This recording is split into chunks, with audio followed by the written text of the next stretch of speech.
ko ke o hufa mo henga hitala fatap ko to pe o ku fa o atu pe heni ka ata mo e fa ngari e pongpongin ke fa hoko doi o mo polokala makoia fat fonua fo o pe mo piveni piukal ka tak pe ku ke lava o mo u ia te tau hiva ko ke ilo po ke hai maha ku lockdown ni polokala mahiva ia i he mau lockdown ko ni he COVID-19 ka ku ke lava mo u ia tu ai polokala mahiva ka mo ka tak pe o toki share tu pe tau polokala ma ka e hoko atu ai polokala ma ia pe mo piveni piukal ko fata po atu pe ki a ho eki ka ma hata fonua hata ki lotu pe pe ke ting mo tolu ka inga tonga o ku lava ke mo mamata mai ke tau polokala ma i he pongpongini whawhiawhia whoki ai mahino o ku tuu lahi apito i morini ai maha kikoni ke COVID-19 pia ku lahi ngai whamiri ku esia o whapea ku ke tokoni atu ai o tuwa pe mo e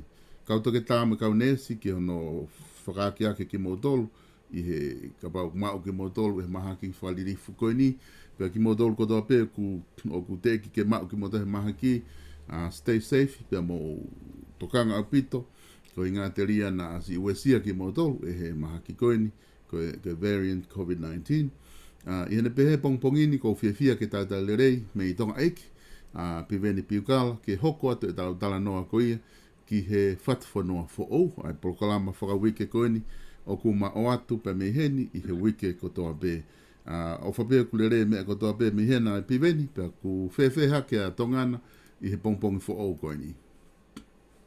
Ora piti soloi, ko le ke ufanga te pe patapu. Ko e ui whaasu koini whare area. Aku whaasu mau nau osa pongpong. Kai tāpuni ko teu ke teu whiri. Ka ulahi whanki la fō ko hake ka ku ki ngari whawawave ka au. Te kono moni te kai ke utu iau waha taha he kau whawonga kone taimini nau whakaukau. O toi noho nau whakaukau ke ula o kone o mai. Nau whakaukau ke peini venau. Ai whaka ki lao na o hake ni awhi solo pa nau.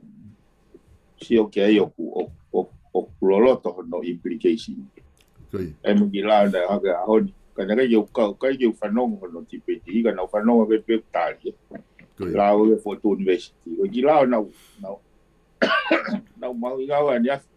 E foto e tonga tapulaki ke toa foi lea ko e mea vare ni koni studoni. Koi. Ana maari o pita na tipeti ba ilonga i ko ilonga ai kai ko ke loloto e whakaukau mo na hanga whakaukau e kakai mo no nau e mama lo tomba anko. Ka go anko sio ko i te hata hai e kau kati teiti o nau te fu tokanga ki he lao ka nau mau ia no ate ulao le rei e taimi fa so spe ni o ka yutu ia o ave nau kau ki ai ke lo to fe uma pa mo mau inga magnitude o foi lá Moni apito e piven ko taimi fugenia ko taimi teu atu nia ke filifare area pe ku o si kamata ke tāpuni ngai mea kotoa ia ko whakaukau pe kau whare area ko e toi pe taha pe ua pe a osi te tau whare area ko ni ka nau hanga atu ke nau campaign ko ngā ku o si tuku mai me mu ai he whakaukau ai campaign ko ni ki he whare area wafe ua taha he ko taha kotoa pe ia ki nau tolu ku nau loto i whare area o kai ki te loi o nau whia mao kotoa pe ke nau te whoki mai i he tau whare area ko ni ka hoko neongo ko e whiri ko ia, ko e whiri ia e whakahoko ia e kakai, me ngahi wāhenga. Ka ku akau pehe o si e whakaukau ia e ka inga. Pea ko mo one pito, na e ki whai whanongo atu ki hono tāri ko ia, o e lao ko ni ke whotu e university o e pure angatonga. Pea toki ko tue toki ai pe ngahi polokalama hoko mai te toki lava pe o talanoa ko ni whakaikiki. O e whanki lao ko ni hane te fumahino le rei yange ko e whau ko ni o ku ko ha ngahi mea fua o mai ke whakahoko ake university ko ni ka neo ngoia ko tui mahalo e mahu inga ki ta talanoa pe ke ta kamata mahata ki talanoa ko loi na e whae te ta whitu taki atu lahi apito i wiko o si ai whitu taki atu pe muikeni o ku ke ta polokalama ke lotonga i whare hopo ko lo pe ki update mai ai ko nga ko ni me fale hopo ko ha tu nga ku ia nga hopo ko ia na ke lava tu me ka inga ko ki ai pe ko ha ai hopo ko ia na lava fa ha ko me ai ho tau ka inga Yo. Alo bisolo so que ta o mahuinga ki foi hopo ko ni ke para no sistemi ko fa hoko at me programa ko ni. Ka to ka ha o fa malala ke ta kilele mai ki hopo ko ta to tana ki mai be pa te to ha tai me. Ke ngai lao kon ko ndau ka mantala ke. Ko ta ho ke hopo ko ni solo ko. Ko ta no ke mo to loya na ga engage. Ko stolahi ai whahinga i tori moua. Moe mua pāngai. Mai hapo ka nio whilawe enta mono importi mai ai mea tau ki whanuan. Koe hapo ka nio ki tātai pe me hati. Nai uta mai ne ki mea whana. Koe uou e taha pa moe tahau e taha. Tahau e ua ka koe tahau e taha ki motu ai e taha. Kana e ni lai sen. Pea puke e kau polisi e sanuari tau po osi. Puke ai masio avo o whau pe whailo. Ka koe kuhinga whata noa ki ta sio e whunga ngāwe, moe process ngāwe. Na hau e masi koe ni o mai ne tiki te kau. Ya ha toko niang ke ko jan silini ana ke kumba kanelo. Ana hare wa o lau ne tiki te mai lau ko ku pehe kau polisi o ku le mau.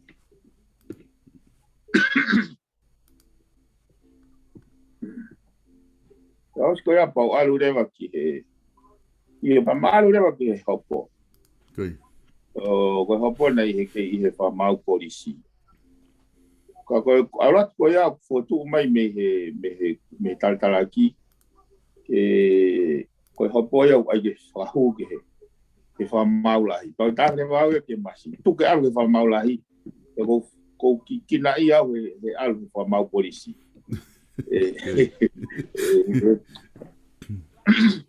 E ku fu kei malo i tono tau ala e ona sao. Kau e ave nau. Ave leva hopo ke wha mau la.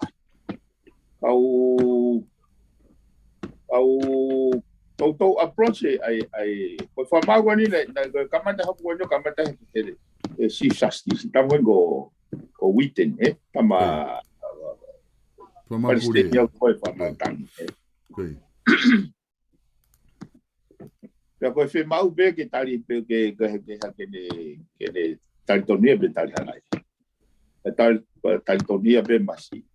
Kau approach e loya ko me crowd noa. O fraho ko kiai. E nau ofa mai o falire na nga o he ko ja halau mau e masi go. Ke nau hanga o fatonton. E ko ke toton ke fa hopo ya. Na pango na ke nau tali. Osko e hopo lavu. Uile vai hopo ya he farmau gon go kupa. Ai go na ni tau te ai. Lavu. Alai hono ai mai o ka o ku ki stui ke tama ko ya pau pehe. Ke u faitohi pe o kore.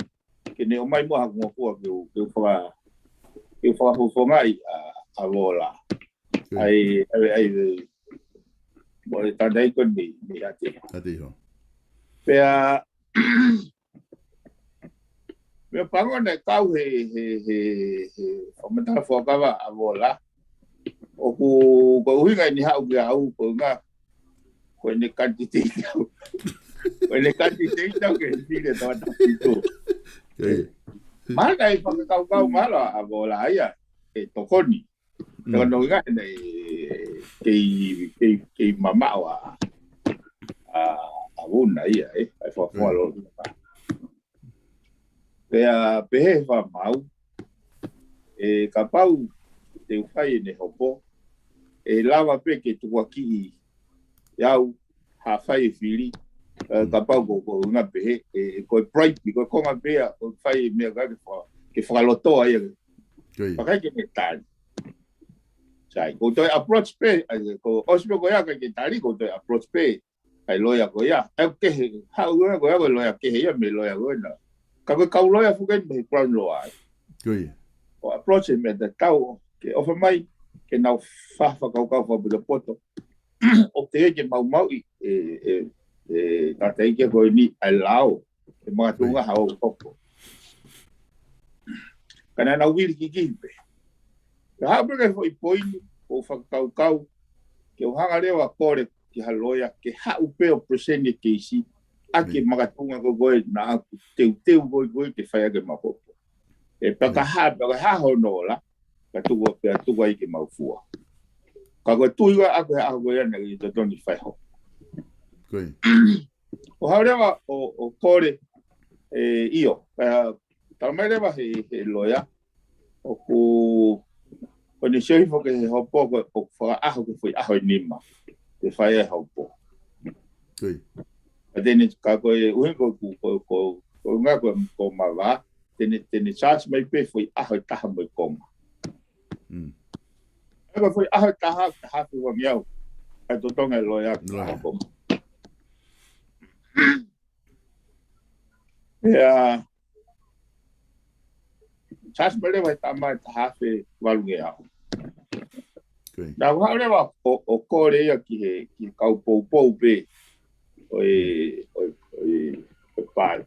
patoa te nauanga o whapanga mai hopo he kouloto ke lue e hopo ke a ke hui ke a kono ke a ko he ki ngai magatunga whalao ko lava si o koi ke ana loto le rewa tau me no tira me amerika pa tau te tongi mai ai to tongi ko loia ko tai foi hopo rewa ke tara no ke foi hopo ko foi tikite ua. O tikite ua aki, ko hono hu mai ai koloa prohibited, ai koloa tam. Kono hu mai ai koloa prohibited, ka ko hono ua, ko hono hu mai ai restricted foods o ku tai whakalao, Tai. Koe maria solo he nei. Koe whakailo nei whai he crown law. Ko hunga te kranoa maapopo ke mea koe ni. E nā ku alu ki he hopo. Ta mutu hake tangata eki kehe ia. Mei liahona. Whituko ia. Koe ne hopo he foi tikite ta tau. Foi laa ta tau. O ne hu mai mahaf. Tako eke ki ai pe o ko na ne o skumi ha fare I haloia pe tamai ka. Tako pe ake o ai reo I hu ki fare hopo o fefe. Tamai wa I hu pe atari halai. O pe hatu reo ki ai. O kuke awea koe mafa tuki tuke o hia gonyo whai loi. Te kupui lao o niu plahe nge tau te au lavu. Tamei ka yenei. Toko koe foi hia konu whae ilo. O wao tau e hongo fulu ngā bōpula e so. Koe ua mawha tuki e foi hia. Pe a o taha kilo no moa pāna. Aia koe sio na whawhai e tante koe ka pango ui mai ne hopo o hua tia ki ai ka hua ke ki hopo ke. Ka kou wha mai e whanau mai he tapologang koe ni ke te whoki mai. He koe hopo nei whailo tiki te tatau. O tui pe, te kai au ilo ai pui tua. O e context koe o e ne mea nei whakahoko. Ka kou unga koe ne ki koe whoihia tatau. O mau inga ia koe e mais ke lege. Sai, whailo koe ni koe whailo he kupuhi wanima. O e lao e customu. E moe extra steak. Ai koe kupu hiwa ni ma, koe mau lao, i he hu mai, pe koe hu at, ai koloa, o ku tapu i pe whakangata prohibited or restricted. Ai nai tā tikite, ai tā nei koe me hate o foi tikite ua. Koe ne hu mai ai koloa, ne hu mai ai koloa prohibited, pea moe ne import mai mo ne hu mai ai koloa restricted tai whakalao. Ane foi tikite ua. Koe mau i hike koe pehe raki aha uro aki.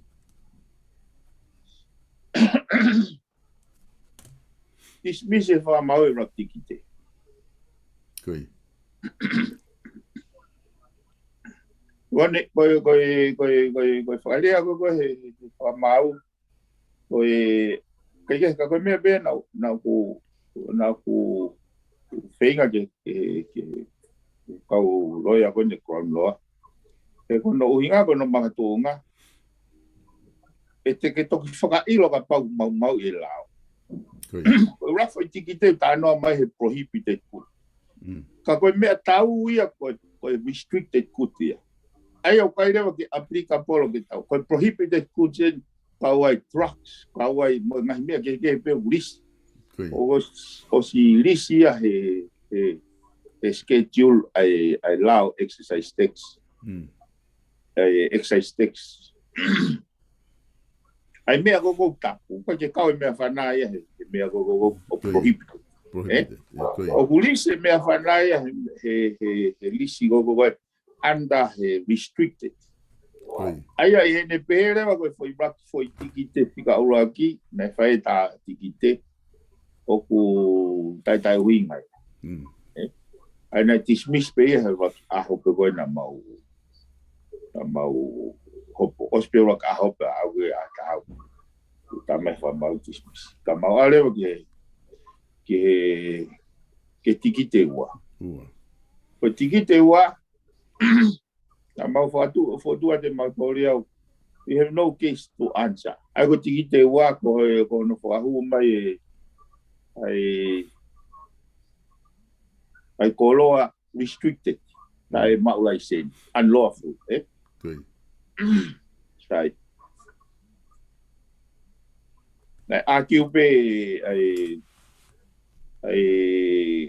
whahai pure anga o wiai nau case. Sai. Toi le hopo e whi ahe ua.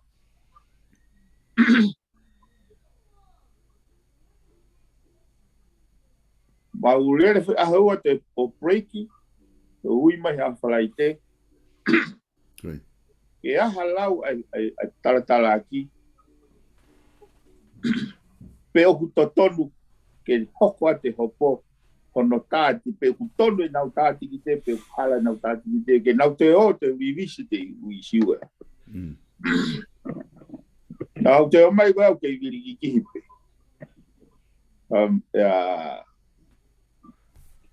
Ui lewa mai nau ngai whamoni. Ke whakamoni o tai whakalao. Ka koe isiu ia. Koe isiu ia koe na i mga tuunga i e whakikihi. O koe ke aha lao i mau e solo. He koe whai whakailoa he lao koe ni custom and excise tax. Ka koe whakalao i koe kono hume mea whanau whai he lao koe ni arms and ammunition, firearms and ammunition. Lao e mea tau i me mahafu. Mari. Oi mea wana mari e osko koe e nau e nau whamoni. Ka ye nau lava e nau tauria. O whakamoni mai waha lau mau. Koe paraparema koe nei nau sio nei nofai a crowd loa. Nofo nau tauria me fui tawa taina nei oangi wha mautangi. E malawa ke nau whailo he lao koe customu. Koe te nau whailo he lao koe mea whana. Kako siya ko material difference in ko pe ko why a element of malicious of Pero kung ang go firma o que fa ton fa system Wala ko na fana kapag ke mau kapag ke humay ta fa lao Oi mo wa ape ke ni mangiao te au ko ni mangiao ai ko la ta mo wa kapag ke mau ko ke humay o ke fa lao ta fa lao Ko mo wa pa pe ni mangia. Ko ni fra ko no ave ko ke custom in excise tax. Ko mo wa ya takil. So why ko ke here? Sai. Ko nga ko ke la ko oi me tau. Oi fa na mai. Ko yo ma foi la hen ka te la o pe ai mea go na uhinga go gau. O pe foi lá o tapu. O tu pega para dentro alto check. O tapu que hu mai a me atau te ko mahaf que fonuan pe te que hu ki tu apureama, import. Ta e mau ha license. Ta ai ha license ta. Sai. Ka pere wa he foi lá. Ka neongo ia. Ka paue o mai ha o puha. Ha o mea tau i ha whakamoi ha puha.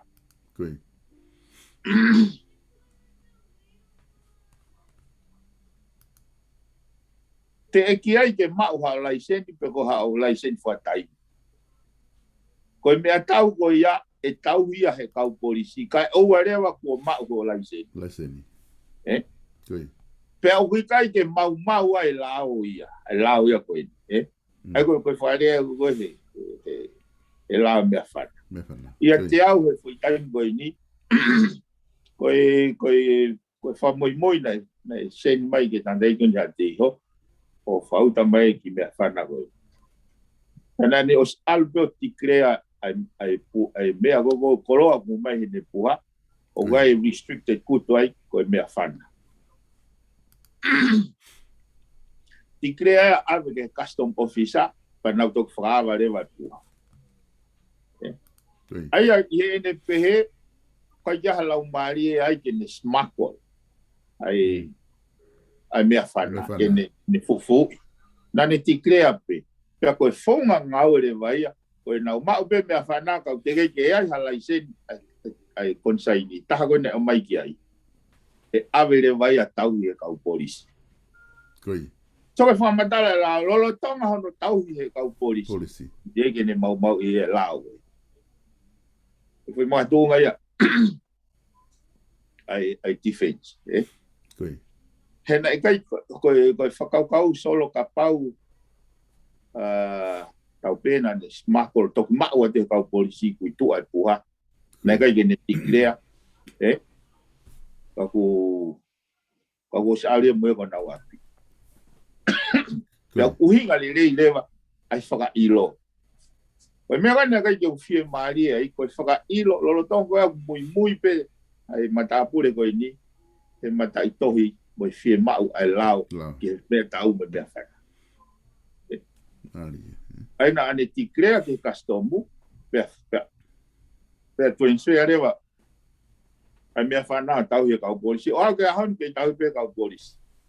Koe elemeniti koe na uko haau ki ai. Koe elemeniti koe hono whaka ilo. Kana e mene maari na kau na uko whanong hake he whaka mo'o ni o ilo e lau maari koe na whai aki. Koe whaka mo'o ne ai tap me he poliskuri. Pe he tokua he tama na ne hau ki he warehouse o whatokanga i e puha o tohi e hingo e matapure. Pane hanga rewa maka i e puha ko ia. Pane maka i he nane os mao e o me sino wai mea taua. Pero taingo ko nai wahau kata kastomu ke na o mai wai mea tau. Koe nau mai pe na tolo o kamatare wa ngau e puke masi. Ka koe mengo ta no gai solo ai mahuinga koe ni o sistemi mo fonga ngau. He koe whehui na te don ke naura ki o mai o eke, pena i tikire a he masi o wai mea tau. Me a kehe ene whanonga na wai mea tau, me a kehe ene hanga māka i e puha. Koe me a kehe rewa, a ene hao whakapapau he whonga ngā ue. So tai mana eke ia koe ki ai pena ne whai mea koe a. Kai ke ne whai, a e mahino leo ka te au, o hui kai ke operate ai sistemi koe ni, kau ngau e koe ni, anda he lao. Nau operate anda he mawhai. Mantu koe ta whaatara no mai he mahuinga sistemi, ke tohi i e lao, tohi e whunga ngau e he lao. Kau e tuku he sino. Aia koe whakau koe ne polisi koe ni. Hange ia koe hane fie tau o pehe na ne rakilo koe mea whanu. Hange hane foi hiti, hange hane foi ketsi foi mea. Aia o whai ei pe nau toli ai e whakailo. O alu ai pe kai ngata more nau taimi, more taimi whamao ngā, more taimi ai matapure. Sai, o se hopo, toi li pe he whamau he wharaitiko o si, ai foi tigite whamau sigi. Pe he whamau, una koi ke aha makatu unga ia. Ana dismiss e foi tigite koe, kai akuitolo e. Ai mahino wai makatu unga he mea, kai o se ange o noue ka whamoni, o kai ke ha case ia, there's no case. Sai, koe point le mai na aku solo, he whakaukau ke mea ko sistema.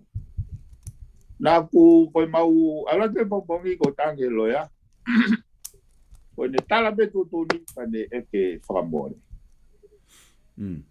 Race ke whamau ai issue e whamau. Whako mahe loia koe mea koe hopo hia, o kai ke te grey me gita, koe tā, tatau i peia. Pe hopo hia, pe kai ke hopo hia. Pe kai ke kohanga maheni, pe kai kohanga maheni. Ki au, there is an element of injustice. He kono i ngā solo he nā o special mai e foi, ai ngai foi halanga, e lava seive e fu, whakamori me whakahela. Tai, neongo nai mālohi ai klaeni, ka ki au, kei tau te ai pe klaeni. Wahano mātuunga, e umore ne tahafi walungea wana he totonge ai loea. E sai, koe pe mai koe whakamau o dismiss pe a kuitolo ai foi tikite. Dismiss e tikite waki a kuite ai tikite wa. Koe pe mai he whakamau o kai ke whai ne rei he kalauni, he talatala aki, he crown loa, o nau whatongia. E une pe mai, nai kai toton ke o mai hopo koe ni i whare hopo. Koe poini a gogo hanga, sai. Ko hai o hala. Ko hai o hala he nau tu koe ni. Koe kalai e ni pe koe crown loa. Crown loa. Oia, sai. Ka ko hai tau te ai. Koe kalai e ni. Kalai e ni fok tau te ai. Hala crown loa tau te ai kalai e ni. Koe hai whaunga hono tau te ai. Koe mo ngi au he totonge ni loia. Kene tifeni e keisi nai kai totonge o mai i whamawa. Uhinga i whamatalaso. Koe poingoe aku ki ha sistem o kumahu inga ai tari ui mo i merino e whanua. Fie mau ke ownership e tamakou hala i he consequences. Not the other way around.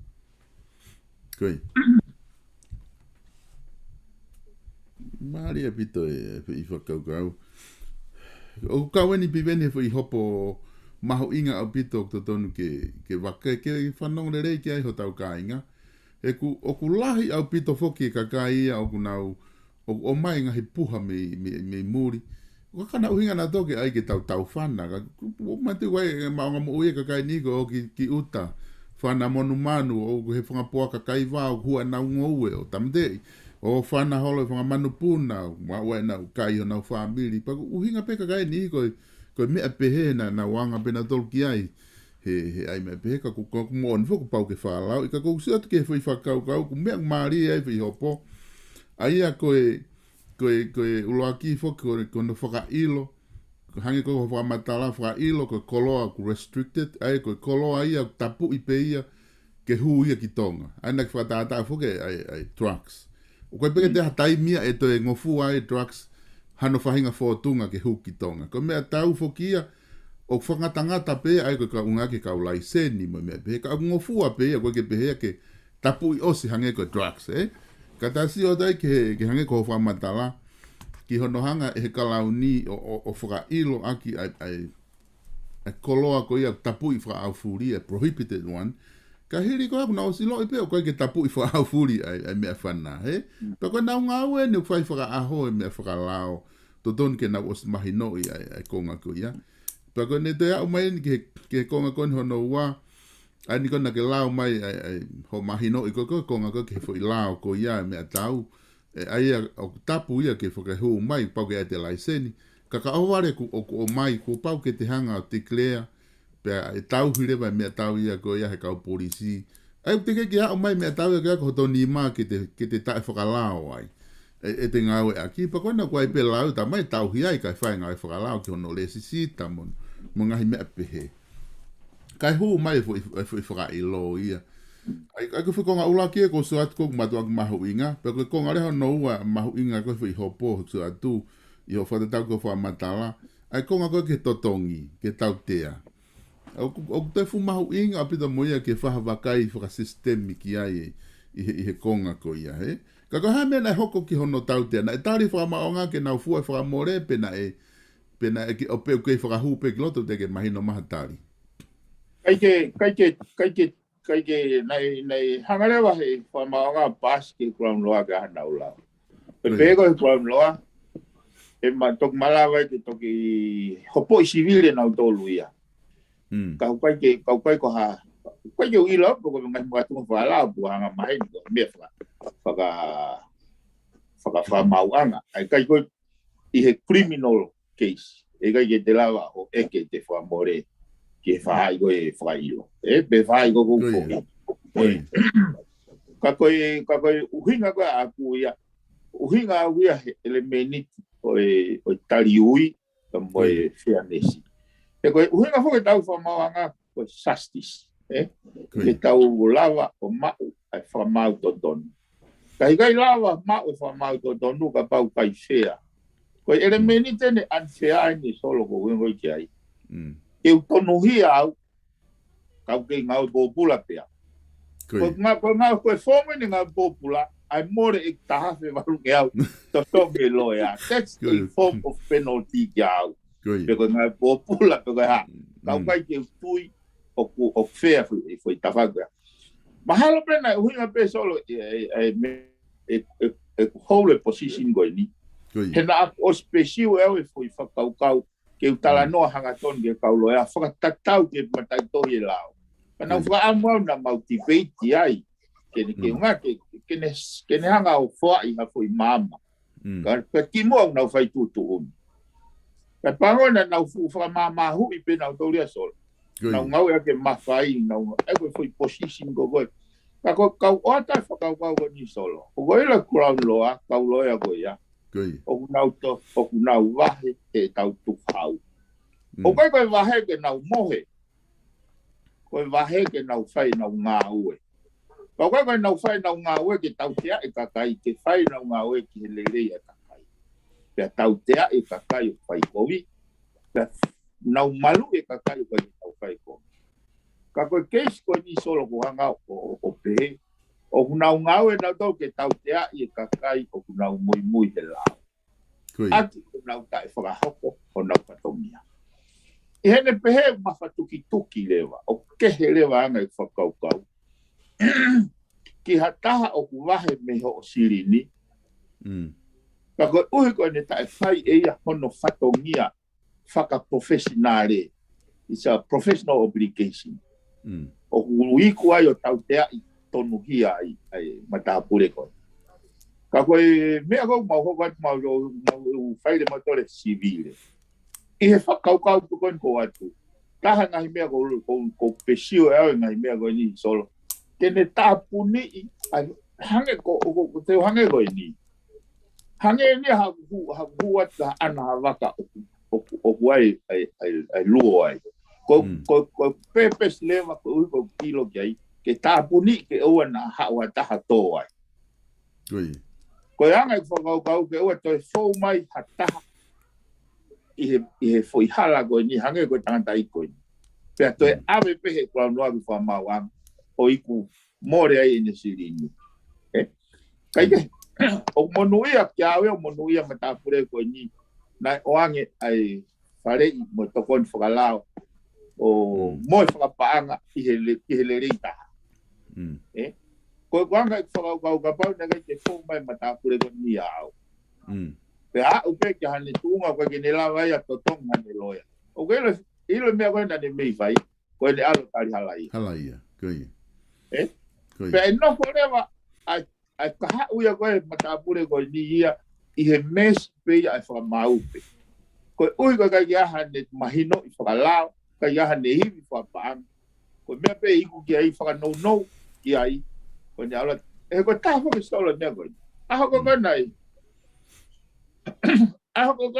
nai na apply ai ke ka hoko hopo kai ke tali e kupa pe a ui leva hopo pe tali tomhia tali halaia tali tomhia e me leva kupa na ne fai he aho ya o tange ke ilo ka tali halaia o hulahi fai nga maari ke fasisi ho tautea ne te whakamatala mai pe ai lahi ai tautea o kui he hia koi. Ai ko hinga a kupa. Nange kupa, o ke siro pe nange humai mea whana. Ai, nai whenga i e kupa ke tali halaia ai matapureka. E whakanou. I hene whakaukau pe, kuku. Nai whakahokang he matapure. Ko ai mai ko na o ho ha. Tu mo ke alo whakakau ki ai. Tangi kupa. Ahoni pe. Ka whak maha ahoni o tari halaia. Si ho tautea. Ahoni pe. Ka ko au ko ku mamafange ai tautea ka pau na ke tari tonuia. Pa ke iko halai. Ka ko pe matapure o ko ho ha.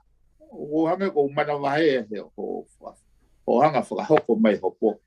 Kai tuku alu whakaukau ne ka ia me e hala o tui na whai.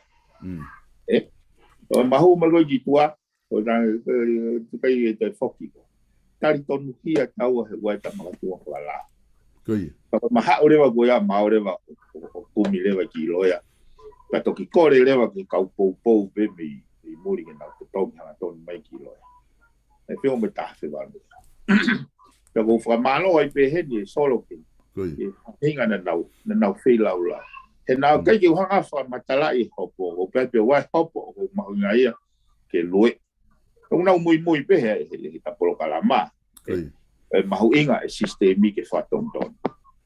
E koe he o kai ko solo ko whewhahanga beno whamala. O kai ko ala ko o ngai hopo ko ni ko fa foi tuitu ko ngai hopo ko go mai ka kai o mai ka o wai pe fa hinga na mai ta to ko la vai lau una hala yo ta ko ya tonu ya ko na wal ko ngai hopo ko no ko hanga pesio ko ilo yo ko mata vai fa sistema ko mau inga ke express ya me na fia au pito o si ange gulava e fa mau e o seba konga ni taha he argument.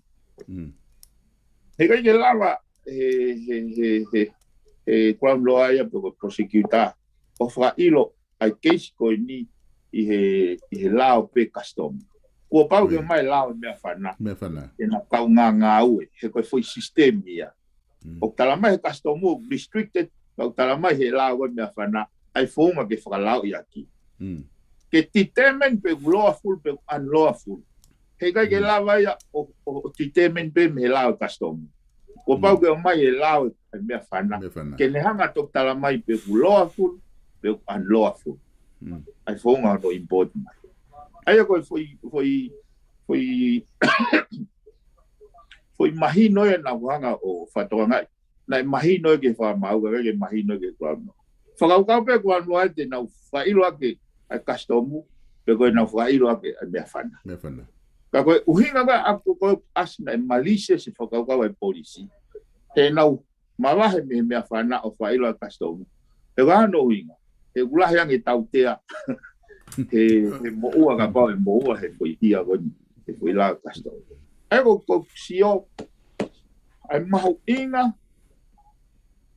ke whakau i he kau he kau he whaulao ai su ai kakai Koi. Ko hange ki ngawa ko ni hange hakili ko 80 e solo kako mea mari he ko mea mari he neo ne te ke fabio mea ko fare hopo pe ko loia ko ya ko lao pa uhinga gau ai sio ko lau uhinga ka ko fi ai pe ya ko lava to konya ke kai nga ko ni o ga ta ha fu ko tau mo aku ya ke ta pune u lo paul go ni ke o te hopo hat o te hopo ki hata i he foi halanga fu no te tau Ia pa ka mea fuke pe vene o fia mau fuke he ta po kalamani ke kakai ke nau whanongo ke ai ka pa o ofi ai keisi ko nau mau ai i he mea gonu ke whamatala ki ai pe aku nau ilo i pe ke nau whawhetu take atu ke whahatala noa ko inga he ko hanga fu nak tano anai ke tari halaia kono whenga i ko ke tari halaia kai no e fui hopo o ke hanga he kakai o mahu inga ia he mea ko tari tonu hia ka kute ilo i oku o ke ki aha COVID na te whai koe ki te mau i halao. He ko te tari halaia noa ia ko no fu consequences ia o nā ia fuulahi au pito. O koe ai be mea ia he lao koe ko tari halaia ko ngā ka whakasisi e tau te a kapau na te ilo ina te whai e fo i mau lao ko ia pa ku te whenga pe ke te hao ka ku te osilo pe kita na te whakahoko. Pe a sa yang ke tari halaia ka whakasisi e tau te a mo i mea. He ko usef ko tala mai fo tiki te uloaki na dismiss. Ai na kai hane whelawe i ana ai whaitiki te ulu aki mo mea ko na whai whaka ilo. Matu akiri pe whaitiki te koa ki tua. Whaitiki te ua rewa na kitala mai na akuite te whaitiki te ua. Ai whok ke mahino ke kakai kono akuite te hawhainga tikite kono hanga ia e whakamau o whakatau ataina i hataha meha no charge ia he prosecutor pe ko kau polisi ke whainga hia na tari tonu hia pia kia, na kai ke tari halaia ia. Ai lo tonga pen tari tonu hia pe whae te homoki fwoi takai, mea kai ke mau hawhaka mo oni ia pe whakapapau i koe kia halao ia ke ne mau i. Pe hangare whakamau ia akiute te fwoi tikite ko ia. Ai kumahino ku fu tonu hia o pito pe ia he fwoi tikite ko ia. Ai kon tūlo wana ai kongo fwoi tikite, mahino rewa ia koe kia han, na kai pe to tonu ke whaha hopo ia. Ko hui fuke pi vene o ta whai ka tai ni mi. E ngari o ku wahe kau loea kone pureanga, e kau prosecutor, hanko ta noa, na wahe me tuku hau e whanua mo kakai. E ngari kovi ki he nau ngā ue, pe ngari holo ai e nau performance, he nau ngā ue, o ka pau te nau come out o mahino i le rei, ko mea kone nau whai, o ku kai na kai totoni ke nau whai whaka ilo, pa nau kore ke whamau ke tange tuku ange pe ia he, ulak taimi pa kore ke nau fua ai whakamore koe hopo. O koe ki tangata e keni o koe kia hane maonga paanga whewhe o nau hopo i koe ni. Ka koe ngā nei to tonu peke whai he kau prosecutor ha mea pehe. O koe ko ha, koe ke nau na tolu heke heka mai me hawhewheitu ma alonga. Whailo peka kaia pa ka aepe pa kai tuk peke nau fua. Koloa pe kulawa nau ngā wena tō pa nau whoko nau api. Ka to tonu whoki ke hanga sistemi o whai ngā ue koe ia ke tukutuhi fo pe mo kau prosecutor ke whingau akilere pe mo kakai ko nau ilo pe whehalaki pa nau admit. Ka helo pe lava ia pe kai whar helpo pi veni Ia, ko no moni ko foi ngā ko dia e solo. O taha fo kia mea ko whinga ko ke remove whai ka whakau ko ia. O e turi te kakai as if like they don't matter. Ke hangi o koe kai ke fok solo. Nā kulawe foke ane nai ki ke no fahu ai foi lao go e ne to me avare me con i sutoni Tony. eh Koi. doi mando po tau fehua aki pe tato angai tau fa toki lalo tau mea ka kono tohi I solo he con i sutoni Koi. ya o foi manuki is an insult Koi. koe whakaukau en solo hanga watu. Neongo ne pehe koe fo ilea kau sisi. Koe mea koe toa pehe lalo mamani koe ni o pon out me ideas. E whakaukau. Mea koe toa pehe. Koe product koe toa pehe tau whau. O pon out ia me whakaukau. Koe whakaukau te tō te utu mai koe urunganga. Koe mea te whai. Koe tō whai urunganga koe pe hoko rewa koe he piti. Koe he piti koe ia pa hoko rewa ia koe whai culture. Ka koe whai culture ia ka whai paki mo ia au ni solo. Ai kai ke aha vei liu. Koe whakatata neo mo ngari sisi hapo koe. Sio, osan koe a kuite more tangata koe ni ka pau tau pehe. Ka pau nai alu ke he totong loia totong. Whai aha nima. Ka hase wangi au ono afe. Pea tala mai ku hao. Koe hao ia he leko te whamanga. Kau tau tea ia he ono afe kone toto. Koe poi dia koe koe ki ai. Ka koe hao koe ke pei attention e sistemi moe whaunga ki ai. O ka eka foi i no ke a attitude koe a ko roto ke remove me whaunga e whanuan. He ka pau hei ka ia. Solo. Nau whanonga ke he kono tālanga I A ue ni a gau penia ke kau minista ko kau whahofonga kakai. Unau ita nau toria ke tō mea vai. Hei solo. Koe mea kana kai te uhinga ko kau mandu koe whakarea ko ke mea ke tatau e lao ke taha kotoa. Ka kono whakarea ko he mea he foi se tesi ko ia. Tatau ki he hou e iki moe mea vare. Pea koe whakotu u ke liriu e mea vare.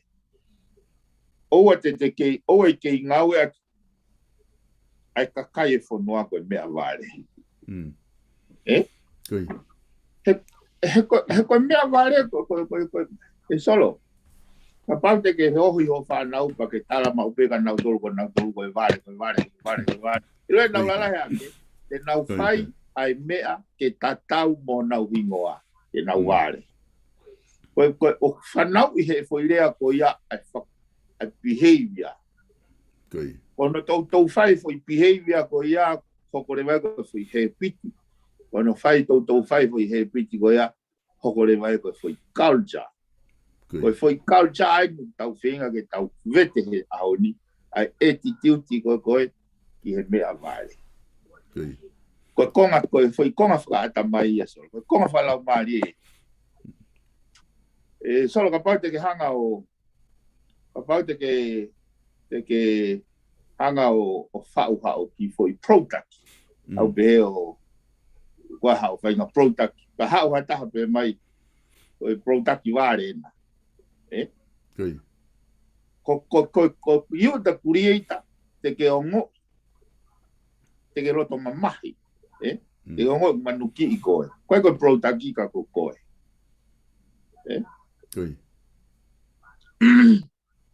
Peneo ka pau ke ilo pe koe kuare. Pe koe o product I ka kono ai atu. Ka pau hake tau pepe ka hao ki whanau. Tau peu. Hau hataha tala mai kuare. Te ke ongo. Koe poini ko hanga o hake he isiua me ta whako ia. Koe creator of human being. Ua pau feel very insulted. Ka pau te tau ui e ne creation ni. Koe whangaware.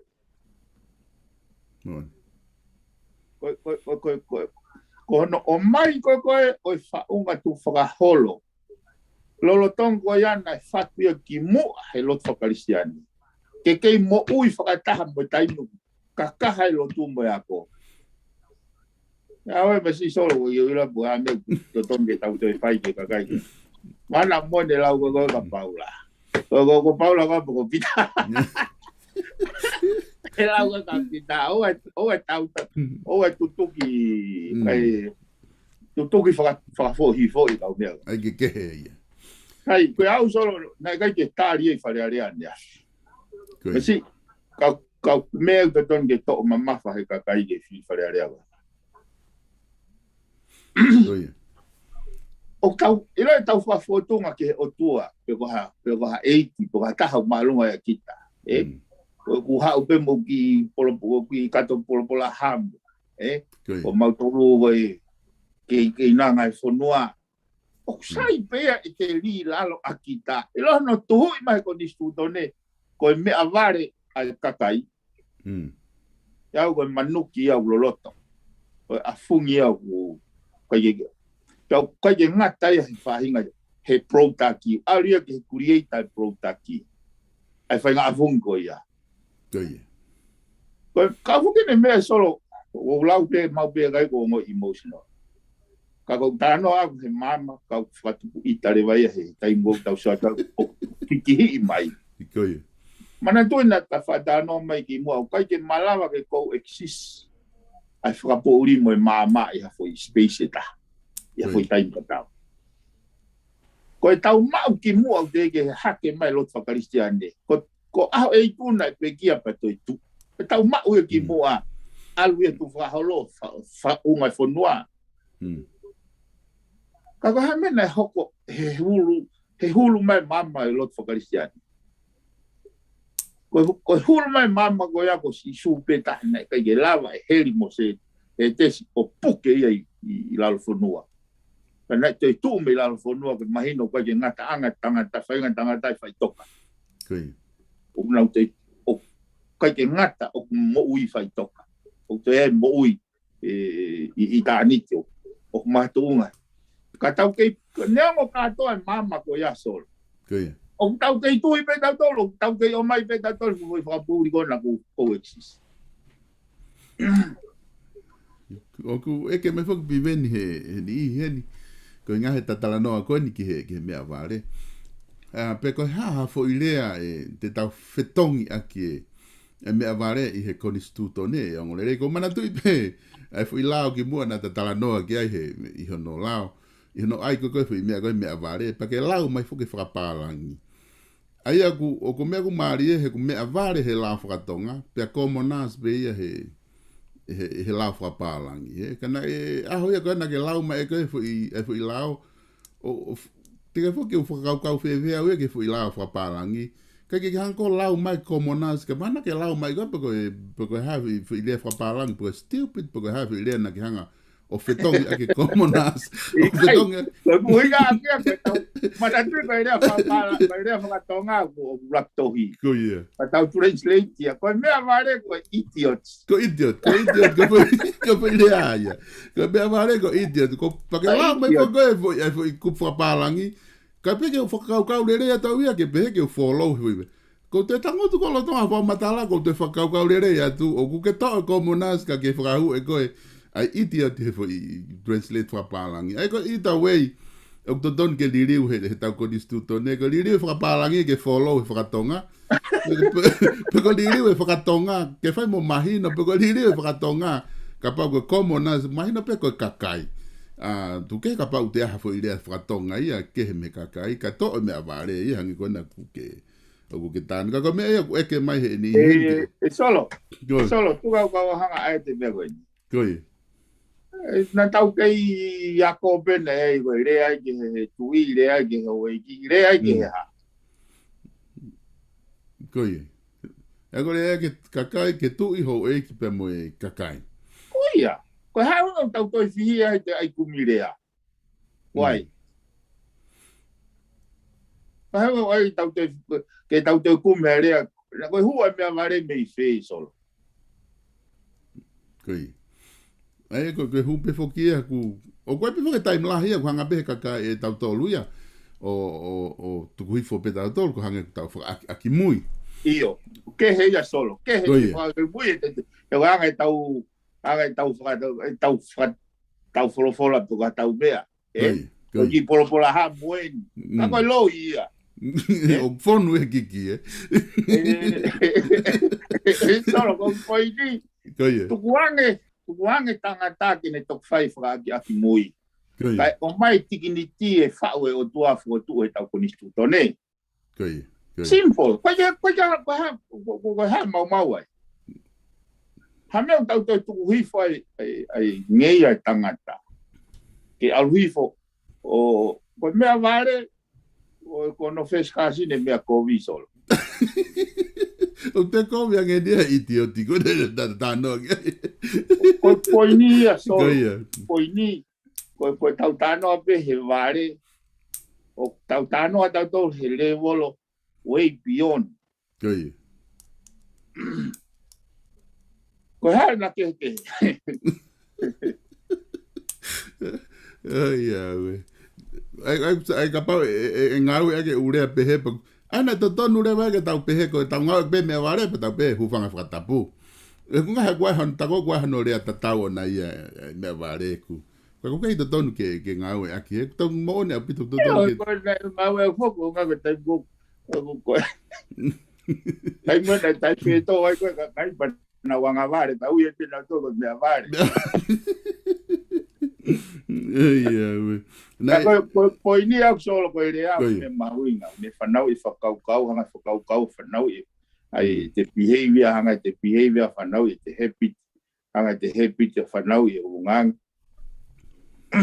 o ia ko tal fa fonua te tau alu ke he ruti to e fakau ko ia ka tau hanga fa apa I tangata ko to ape I hene pehe kai ke fai fanga tati ki te peheni whakawao peheni solo te nau mahuinga ia te nau mahuinga ia ko nau fai pehe ke taha ko nau fai ke o tua ko whainga whakau fi mau ke pon out me tau culture ka lawa ke tolonga merino solo kai ke lava he tala whafonua ia o puke merino solo Koi. he ko merino ko mea lau maari e ia ka tau o mai mama lo tu ko me tolonga merino fonua e ko wela ka pana I fare area he foi fakiki ko ande afi te fai area a me vare ke ka ho e ki mo se fare area o fa pa wa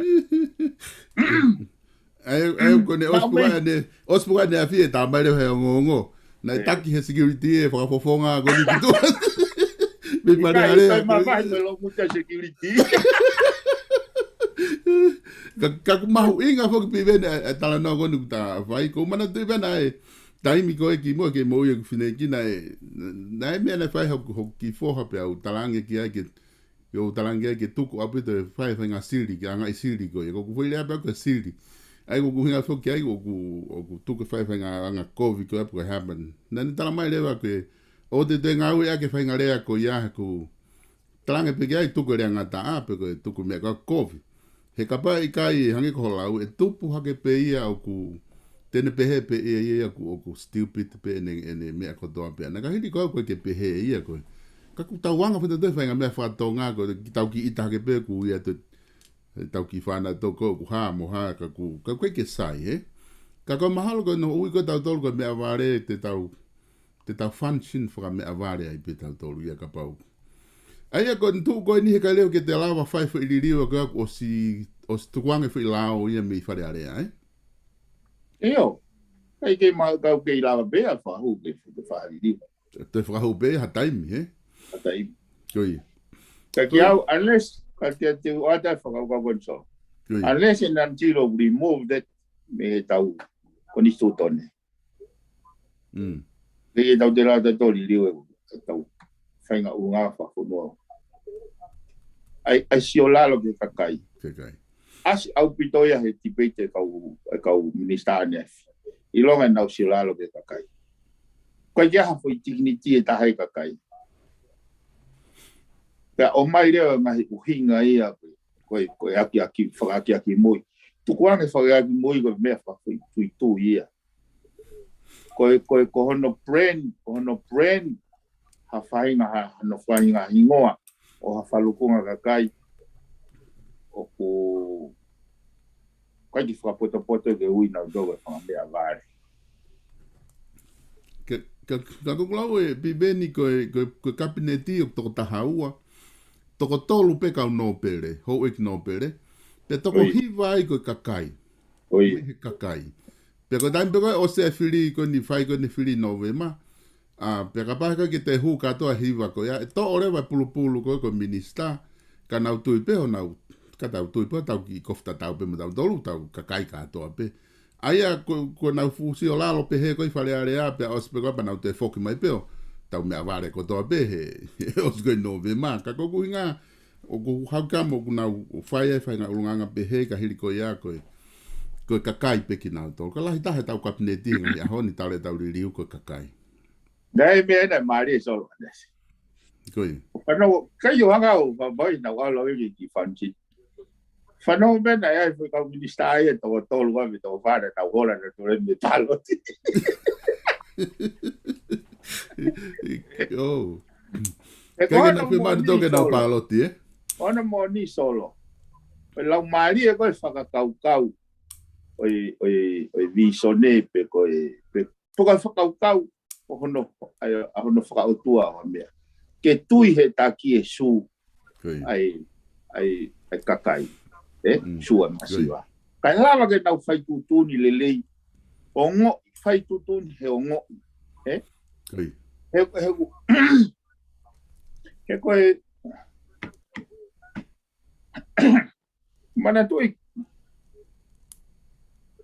koe whaunga whuki a whanuan o ku hange ai hou e ki koe benchmarking ia. Mea whai kesi o. E ao peho tau kakai o ako, o poto. Na hoa mena tō koe a heka tangutu mai whai levolo ea. Kana wo ke lotu o maa whai whekau, o mena tō tangutu whai levolo ea. O ke si o lalo pe ki he kakai.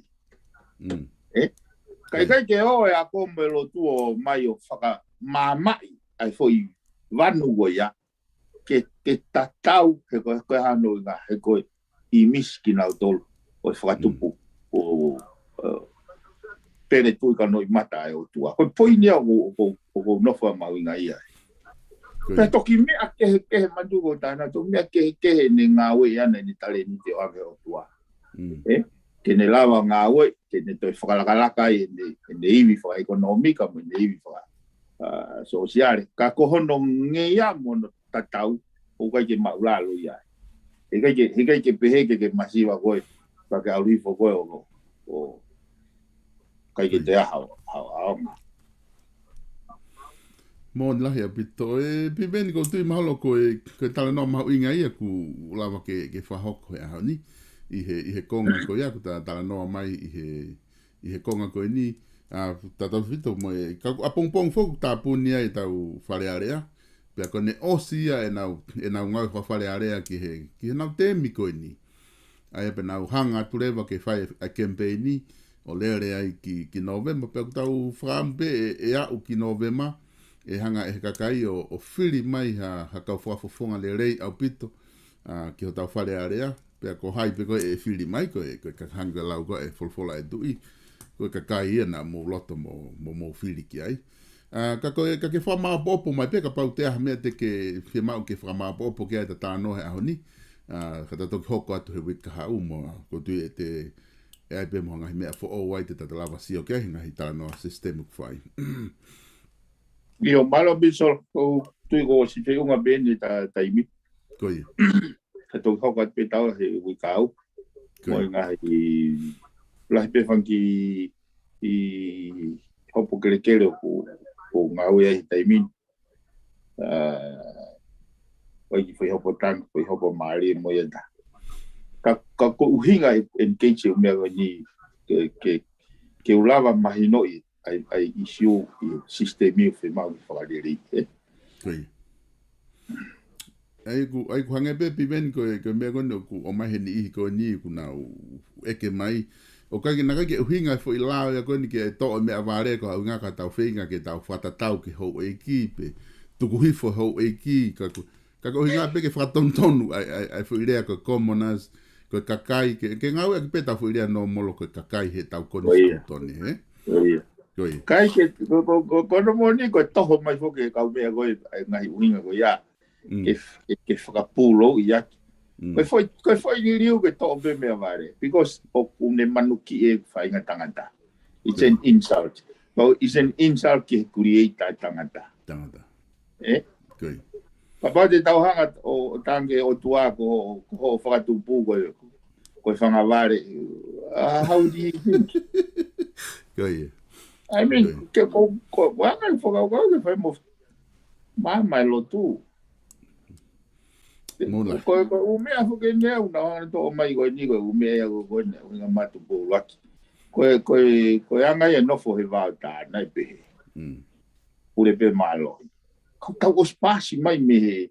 O hinga na fa we ko ni su to ne he ko na i tokanga tokanga tu po laki. E ka pa ka ye ko ni su to ne. Au fa ngo kwa no ri ka vai. O ha tui. Mandu ko to kuma tu po laki ka nei. Me ala ufritonga ka tu aha ki ai ale motu moai. Na ka ke lava ta uia. Mafuri. Koi. Ko me ko ni e solo ko la mari ko e tau pon au te whakaukau o hake me au sai. Koi. Ko pau tau pon au tiu kamata me avale. He ko whaere he lao ki he hou eiki. Moi ya me avale le wa no vi fea ke. He ko ye tau hou eiki tau tolu. Koi. Ka ko tala no solo he ko tau hanga ia tau fotutu. Ko winga fotutu ko fotutu e mata. Ai ko hou eiki ta moi me avale. Ko fotutu e mata. Pure malo hi. Koi. E ko no moni fo ko takuya tawa ko tu po diwa na ni tamde ko tu ka ho na lau kono lau mai ana ko kono lau mai ona ke hena e anga ko ve tu aho ya ho ya li ka na ne ma we fa lau mai ko tu po ki ke fa tawa tai na ka kai me no ko ba Pues tal por lo que la mamá aquí, que pata una y no va a estar. No voy. Un que mama, Era un mega mega que mama. Mo la he pito. Tiven o fa malo la he tu he lava ta proclama he ani.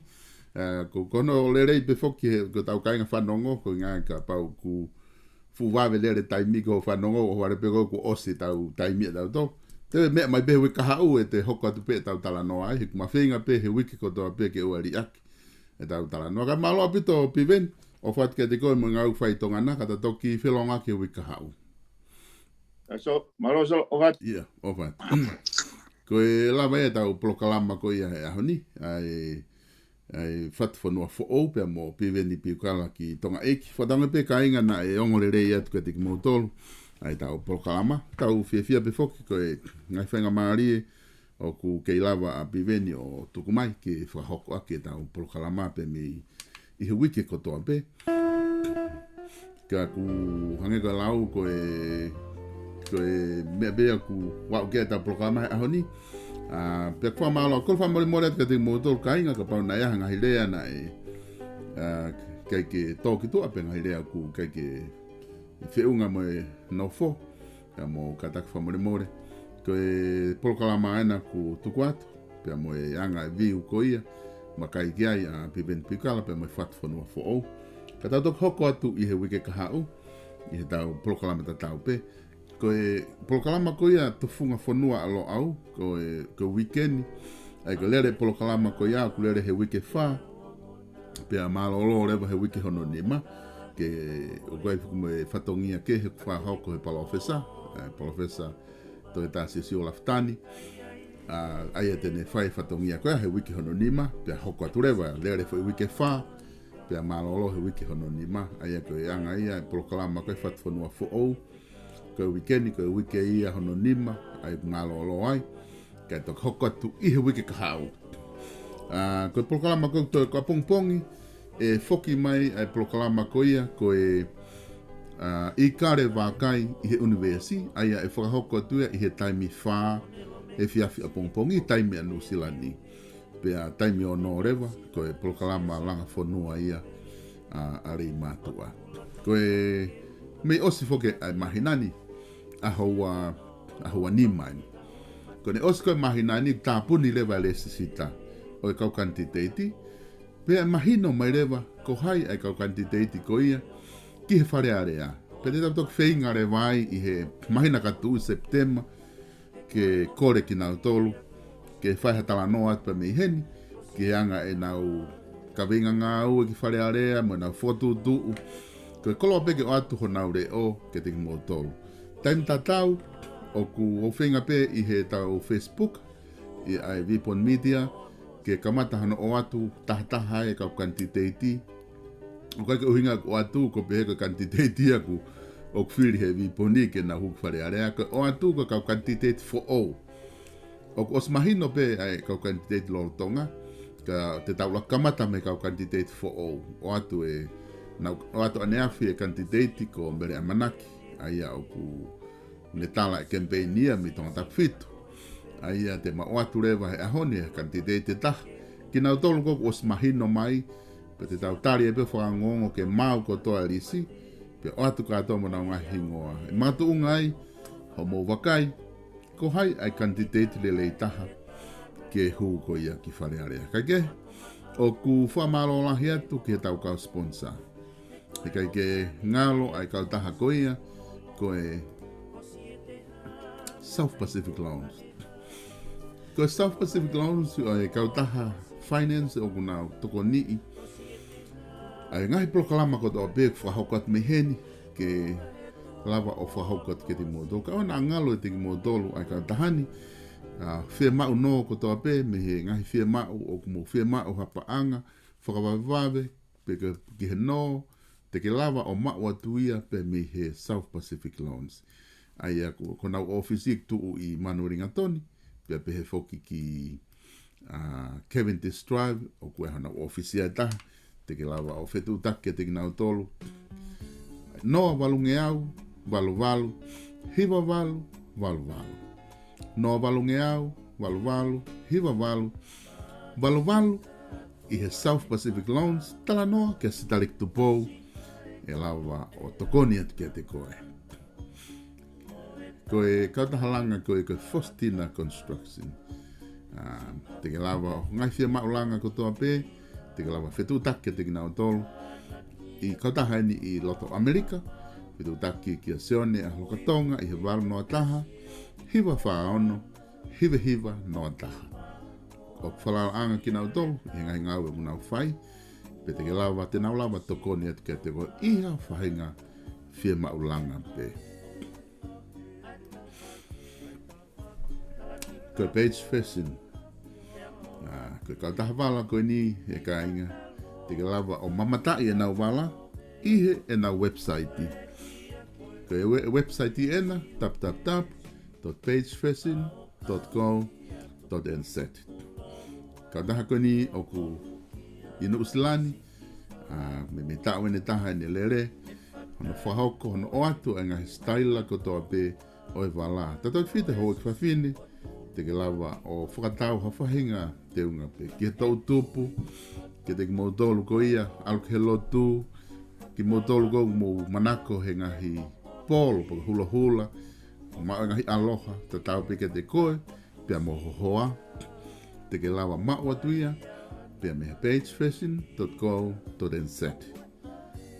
Te ke lawa whitu utaki, i he telefoni, kia sele tu te tonga, he noa ua taha, noa tolu ua, hono tolu, ua. Noa ua taha, noa tolu ua, hono tolu ua. Peki mo tolu ko i tonga eiki.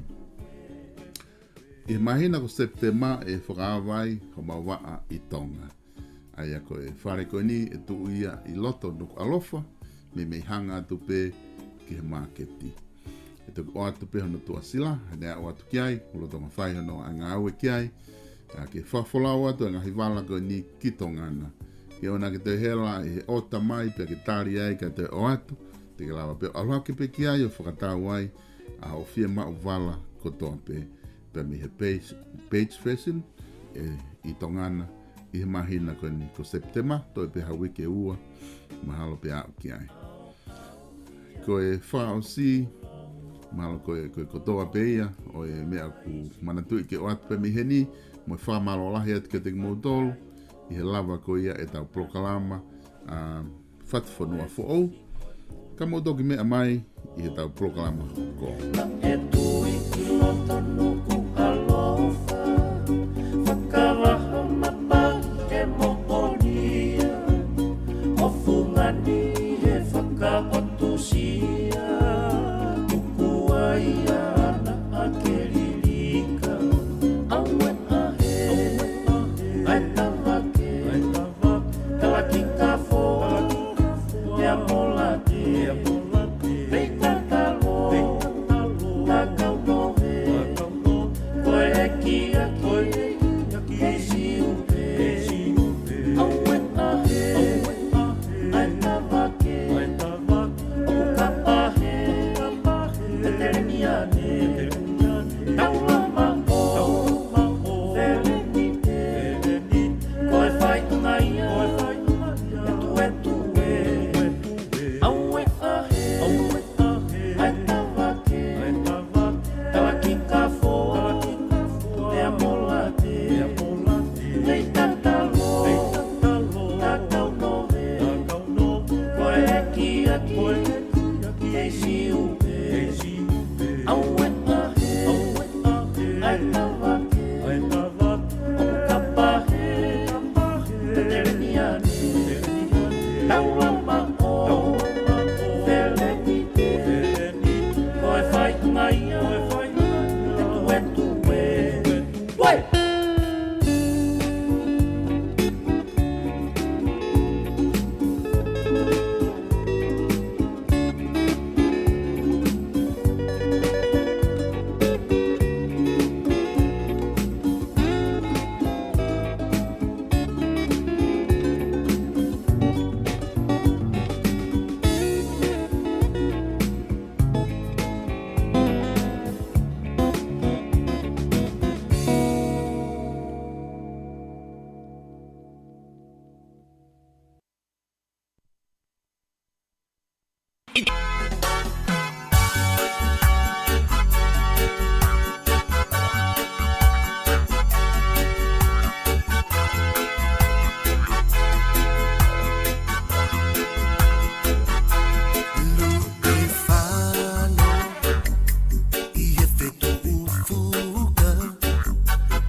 you by the hand. Preach a little in the scriptures. Putting words in your mouth. Baby, what the preacher man said was not something that was within you. Now I know what they mean when they say you look forward.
Sahitani auloto oku a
Zakos music, DJ Kanye.